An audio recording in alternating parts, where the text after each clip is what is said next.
Hello, friends. Thank you for continuing on this journey with me. On this week of love, let's see how our author, Mr. A.L. Milne, goes through an adventure of getting married. The day. Probably you thought that getting married was quite simple business. So did I. We were both wrong. It is the very Dickens. Of course, I am not going to draw back now. As I keep telling Celia, her Ronald is a man of powerful fibre, and when he says he will do a thing, he does it. Eventually, she shall have her wedding all right, I have sworn it, but I do wish that there weren't so many things to be arranged first. The fact that we had to fix a day was broken to me one afternoon when Celia was showing me to her some relatives of hers in the Addison Road. I got entangled with an elderly cousin on the hearthrug, and though I know nothing about motor bicycles, I talked about them for several hours under the impression that they were his subject. It turned out afterwards that he was equally ignorant of them, but thought they were mine. Perhaps we shall get on better at a second meeting. However, just when we were both thoroughly sick of each other, Celia broke off her gay chat with an aunt to say to me, "By the way, Ronald, did we settle on the 11th? Didn't we?" I looked at her blankly, my mind naturally full of motor bicycles. "The wedding," smiled Celia. "Righto," I said with enthusiasm. I was glad to be assured that I should not go on talking about motor bicycles forever, and that on the 11th, anyhow, there would be a short interruption for the ceremony. Feeling almost friendly to the cousin, I plunged into his favorite subject again. On the way home, Celia returned to the matter. "Or would you rather it was the 12th?" she asked. "I've never heard a word about this before," I said. "It all comes to me as a surprise to me." "Why, I am always asking you." "Well, it's very forward of you, but I don't know what young people are coming to nowadays. Celia, what's the good of my talking to your cousin for 3 hours about motor bicycles? Surely one can get married just as well without that."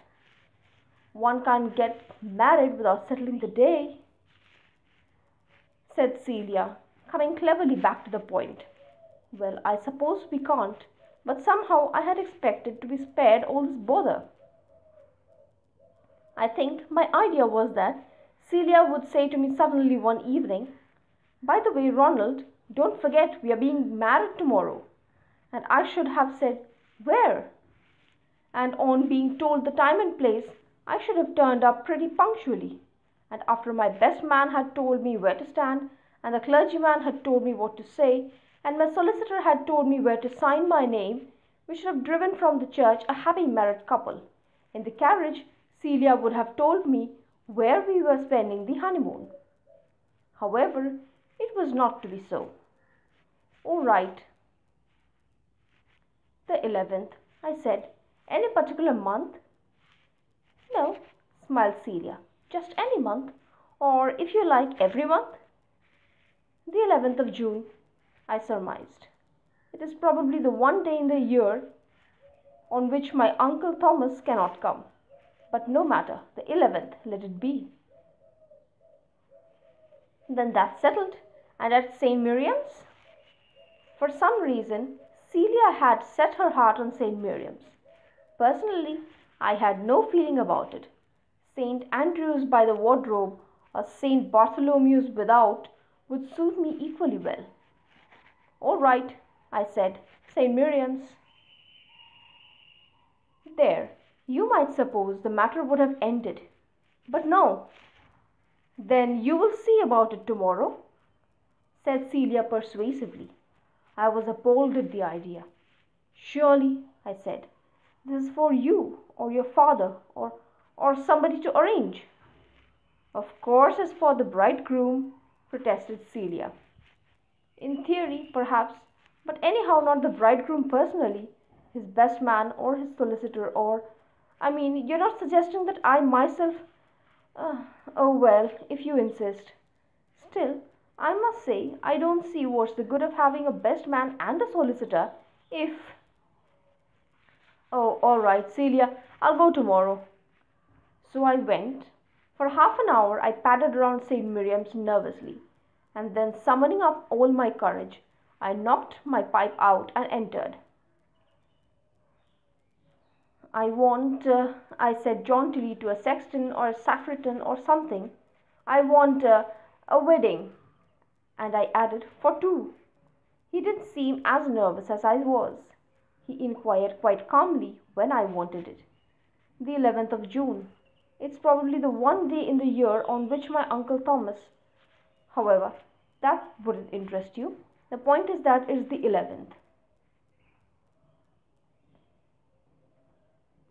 The clerk consulted his wedding book. Then he made the surprising announcement that the only day he could offer me in June was the 17th. I was amazed. I'm a very old customer, I said reproachfully. I mean, I have been often to your church in my time. Surely we have weddings fixed on all the other days. Yes, yes, but could you persuade somebody to change his day, couldn't you? Or if he is very much set on being married on the 11th, you might recommend some other church to him. I dare say you know of some good ones. You see, Celia, we are particularly keen for some reason on St. Miriam's. The clerk didn't appreciate my suggestion. He insisted that the 17th was the only day. Then will you have the 17th? He asked. My dear fellow, I can't possibly say offhand, I protested. I am not alone in this. I have a friend with me. I will go back and tell her what you said. She may decide to withdraw her offer altogether. I went back and told Celia. Bother, she said.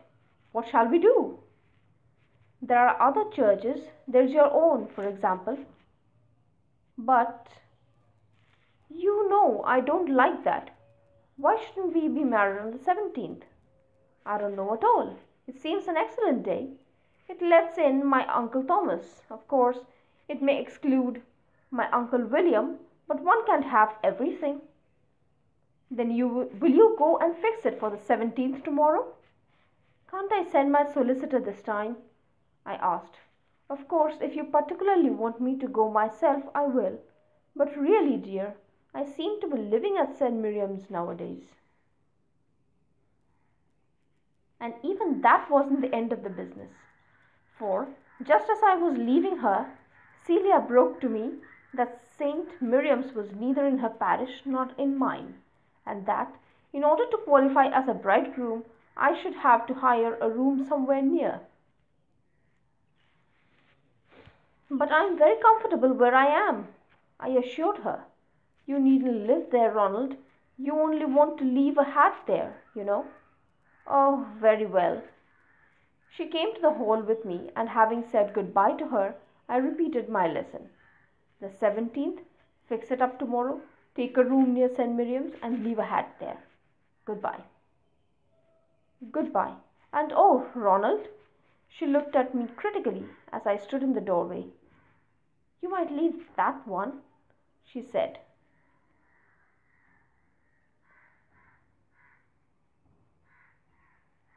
Well, that was quite a mess that the author had gotten into in getting ready for his wedding. But what do you think comes next? The marriage? The honeymoon? Well, we'll see that the next day. Thank you for joining with me, and tune in this Saturday for more. Goodbye.